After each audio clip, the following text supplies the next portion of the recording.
حضرت انس ابن مالک رضی اللہ تعالی عنہ نے 10 سال نبی کی خدمت کی ہے، بچے تھے. فرماتے ہیں ایک دفعہ بھی ایسا نہیں ہوا کہ میں نے کوئی کام نہیں کیا اور آپ نے یہ پوچھا کیوں نہیں کیا، اور میں نے کوئی کام نہیں کرنا تھا اور کر دیا تو آپ نے یہ پوچھا ہو کہ کیوں کیا. بس جتنا کام کر دیا ٹھیک ہے، نہیں کیا تو بھی ٹھیک ہے. نبی صلی اللہ علیہ وسلم نے حضرت انس بن مالک کو ایک دفعہ کسی کام سے بھیجا، وہ بچے تھے، بجائے کام کرنے کے بچوں میں کھیلنے لگے جا کے. تو آپ صلی اللہ علیہ وسلم گئے، دیکھا بھائی کہاں ہیں، تو دیکھا وہ تو کھیل رہے ہیں. تو آپ صلی اللہ علیہ وسلم حضرت انس بن مالک کے پیچھے جا کے کھڑے ہو گئے. حضرت انس نے پیچھے مڑ کے دیکھا تو آپ صلی اللہ علیہ وسلم کھڑے ہوئے مسکرا رہے ہیں، کچھ بھی نہیں کہا. سمجھ رہے ہیں وجہ کیا ہے بھائی؟ یہ تو اپنی ان کی والدہ نے گفٹ دیا ہے نا خدمت کے لیے، تو اپنی مرضی سے خدمت کر رہے ہیں، اس میں سختی کیسی؟ ٹھیک ہے خدمت کر دی تو بھی. اور بچوں کے ساتھ تو ویسے بھی شریعت میں سختی نہیں ہے، بچوں کے ساتھ تو بہت نرمی ہے. میں تو وہ جو ٹھڈے مارنے کی بات کروں تو 30-35 سال کے تھے نا جو پڑے ہوئے ہیں. تو آپ صلی اللہ علیہ وسلم کے ہمیں سیرت میں سختی بھی ملتی ہے اور نرمی بھی. رحمت للعالمین، ایک ایتھیس نے اعتراض کیا یہ رحمت للعالمین ہے اور جناب گردنیں اڑانے کا حکم بھی دے رہے ہیں، یہ کیسے رحمت للعالمین ہے؟ بھائی رحمت للعالمین کا یہ مفہوم کہ کسی کو کچھ بھی نہ کہیں یہ رحمت نہیں ہے، یہ انسانیت کے لیے زحمت بن جائے گی یہ عادت. تو کیونکہ اس صفت کو فالو کرنا ممکن نہیں ہے. رحمت کا معنی ہر لحاظ سے جامع شخصیت ہیں آپ صلی اللہ علیہ وسلم. مشہور واقعہ کئی بار سنا چکا ہوں، دوبارہ سنا کے بس پھر آگے بڑھتا ہوں کہ ایک شخص نبی صلی اللہ علیہ وسلم کی جاسوسی کر رہا تھا، گرفتار ہو گیا. تو آپ نے حکم دیا اس کی گردن اڑائی جائے. اب دیکھو گردن اڑانے کا حکم دینا بظاہر یہ رحمت کے خلاف ہے نا. ہم کہتے ہیں نہیں بھائی گردن کیوں اڑائی جائے، اسلام تو بہت وسیع مذہب ہے، ٹھیک ہے نا، اللہ بہت غفور رحیم ہے. آپ صلی اللہ علیہ وسلم نے حکم کیا دیا؟ گردن. کیونکہ نہیں اڑائی تو یہ اپنے ساتھیوں کے ساتھ ناانصافی ہوگی، کل دوبارہ جاسوسی کرے گا. ہمارے ساتھ پہلے اپنے لوگ ہیں، لیکن اس نے اپنی 6 بیٹیوں کا واسطہ دیا کہ میری 6 بیٹیاں ہیں، میں 6 بیٹیوں کا باپ ہوں، آئندہ نہیں کروں گا. آپ صلی اللہ علیہ وسلم کو اس پہ ترس آیا اور آپ نے اس کو چھوڑنے کا حکم دے دیا. دوبارہ گرفتار ہو گیا، دوبارہ کمبخت جاسوسی کر رہا تھا. پھر اس نے اپنی 6 بیٹیوں کا واسطہ دیا مجھے نہ مارے، میری 6 بیٹیاں ہیں. تو آپ نے کیا فرمایا؟ لا یلدغ المؤمن من جوہر مرتین، مسلمان ایک سوراخ سے 2 دفعہ نہیں ڈسا جاتا. حکم دیا اس کو مار دو، اس لیے کہ اس کی بیٹیوں کا خیال کریں یا اپنے ساتھیوں کا خیال کریں. کیسا بیلنس اس میں اصل بتا دیا کہ اصل رحمت ہے. ایک روایت میں آتا ہے تخلقوا باخلاق اللہ، اللہ کی صفات اختیار کرو. اللہ کی صفت کیا ہے؟ جود و سخاوت ہے اس میں. اللہ کیا ہے؟ غیرت والا ہے. تو ہمیں بھی اپنے اندر کیا پیدا کرنی ہے؟ غیرت. تو اللہ کی صفت یہ ہے کہ قرآن حدیث میں آتا ہے کہ جب اللہ نے اس کائنات کو بنایا تو آئندہ کن اصولوں پہ یہ کائنات چلے گی وہ اصول اللہ نے پہلے لکھ دیے. جب کوئی ملک وجود میں آتا ہے تو آئین پہلے بنتا ہے نا. کیا ہو گیا بھائی جان؟ آئین پہلے بنتا ہے، اس کے بعد اس آئین کے تحت قانون وضع ہوتے ہیں.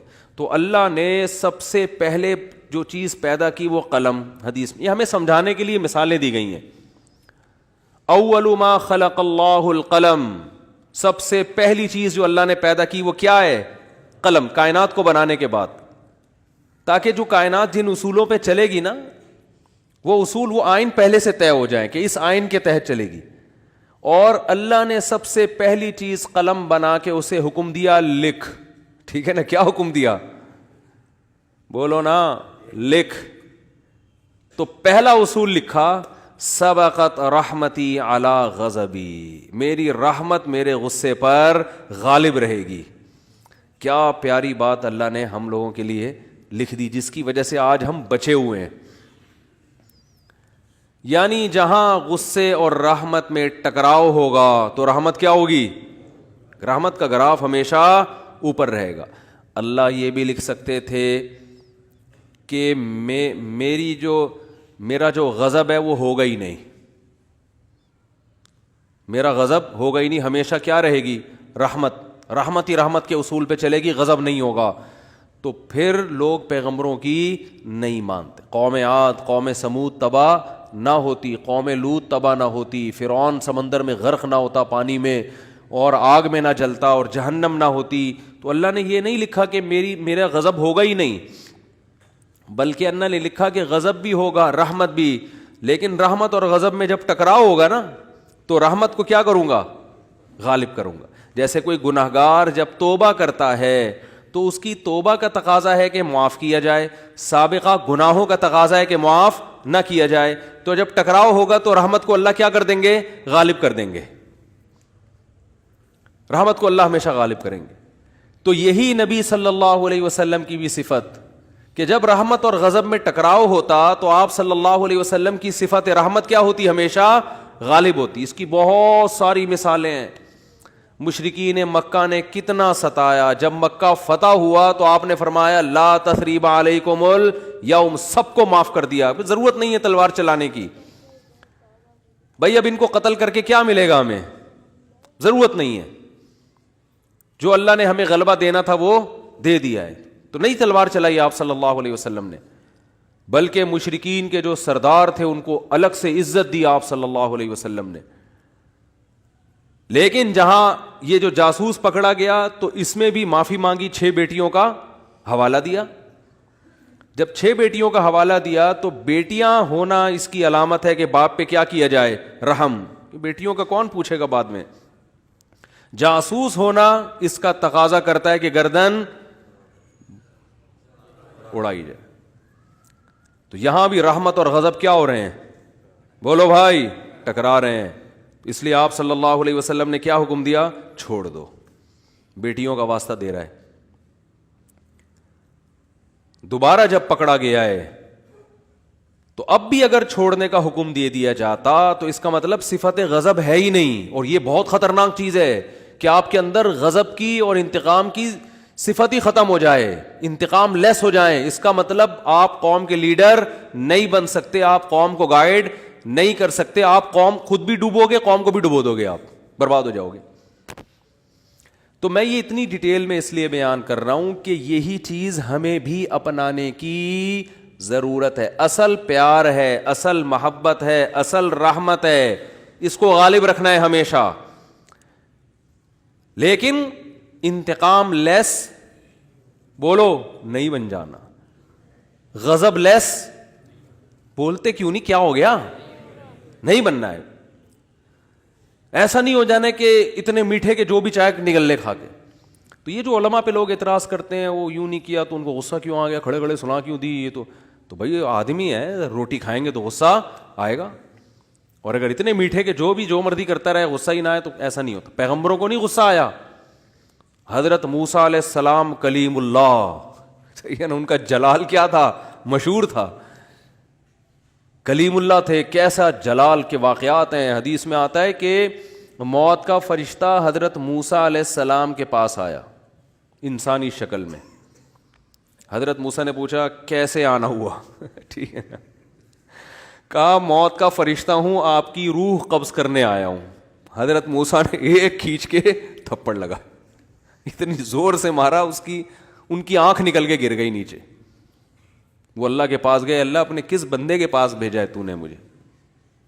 ہے بھائی، پتہ نہیں حضرت موسیٰ کو غصہ کس بات پر آیا، اسٹائل ان کا ایسا ہوگا، ہے بھائی، یا کیا وجہ وہ تو حضرت موسیٰ ہی جانتے ہیں. ظاہر ہے پیغمبروں کو ناحق غصہ نہیں آتا، لیکن اللہ بس ایک حضرت موسیٰ کی جو جلالی صفت ہے نا اس کا اظہار کرنا چاہتے تھے کہ دشمنوں کو کہ ان سے بچ کے رہو. ٹھیک ہے نا، انہوں فرشتے کے تھپڑ لگا دیا تو تھوڑا سا احتیاط رکھو ان سے.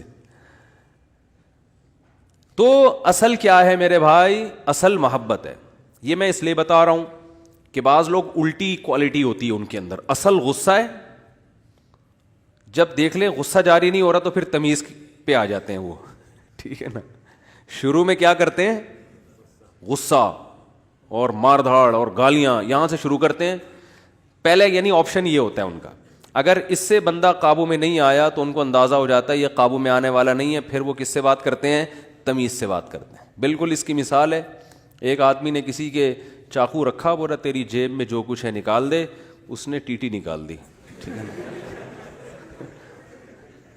اب یہ کہہ رہے تیری جیب میں جو کچھ ہے نکال دے.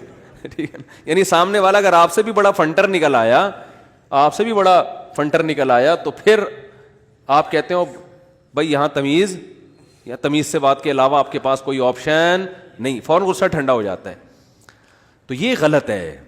نہ تو غصہ لیس ہو جانا ٹھیک ہے کہ کچھ بھی ہوتا رہے, اور چونکہ میاں بیوی میں بہت ہو رہا ہے آج کل, یہ بہت زیادہ پھڈے جھگڑے, داماد ایک نمبر کا ہیروئن چی چرسی کہیں کا الو کا, کیا بولوں میں, اور برداشت پہ برداشت, نہیں کل ٹھیک ہو جائے گا, نہیں پرسوں ٹھیک ہو جائے گا. وہ بھائی نہیں ٹھیک ہوگا, یہ چھوڑ دو اس کو. نہیں جی اللہ کی رحمت بہت بڑی ہے, ہو سکتا ہے ٹھیک ہو جائے. بھائی اللہ کی رحمت بڑی ہے اس کا یہ مطلب ہے ہی نہیں. اس کا مطلب ہے کہ چھوڑ دو تو اللہ کی رحمت بڑی ہے, کوئی دوسرا دلا دے گا اللہ. جب ثنا خان کو مفتی انس مل سکتے ہیں اور مفتی انس کو ثنا خان مل سکتی ہے, تو اس کا مطلب کسی کو کسی بھی ٹائم پہ کچھ بھی مل سکتا ہے. دو انتہائیں ہیں نا, ایک مولوی اور ایکٹریس کی آپس میں شادی ہو گئی, تو اس کا مطلب کسی کی کسی بھی ٹائم پہ کسی پہ بھی شادی ہو سکتی ہے. رشتوں کی کمی مارکیٹ میں نہیں ہے. تو ایسے ایسے الٹے لوگوں کو لوگ برداشت کر رہے ہیں کہ ہو سکتا ہے کل ٹھیک ہو سکتا ہے. بھائی ایک حد ہے, حد ہر چیز میں کیا ہے, ایک لمٹ ہے. اولاد بگڑی ہوئی ہوتی ہے, میں والدین کو کہتا ہوں بھائی اپنے بیٹے کو ایک حد تک تربیت کرو, نہیں آ رہا نا قابو میں, نکلو. بولو پتلی گری سے سامان گھر سے اٹھا کے کیا کرو, نکلو. زیادہ نہیں بدماشی ہے, تیرے باپ کا گھر ہے, تیرا گھر نہیں ہے. ہاں سارے 100% درست نہیں ہوتی اولادیں, کچھ تو باپ کو بھی برداشت کرنا پڑتا ہے اولاد کی خاطر, لیکن وہ بھی ایک حد ہے نا, حد سے زیادہ تھوڑی ہوتا ہے, حد سے زیادہ نہیں ہوتی کوئی بھی چیز. پھر اس میں ایک اصول یہ بھی ہے کہ یہ دیکھا جائے گا بڑا نقصان کس میں. لوگ کہتے ہیں اگر تعلق ختم کیا تو یہ ہو جائے گا, یہ ہو جائے گا. بھائی تعلق ختم کیا تو یہ ہو جائے گا, نہیں کیا تو یہ ہو جائے گا. تو دونوں میں پلس مائنس کیا کرو کہ زیادہ نقصان کس میں. ہمیشہ اس اصول پہ زندگی گزرتی ہے. یاد رکھو دنیا میں سارے فائدے کی چیزیں کبھی بھی حاصل نہیں ہوتی, ہر کام کے کچھ سائیڈ افیکٹ ہوتے ہیں. عقل مند آدمی یہ دیکھتا ہے کہ سائیڈ افیکٹ زیادہ ہیں یا اس کے بینیفٹس زیادہ ہیں. اس اصول پہ زندگی گزاری جاتی ہے.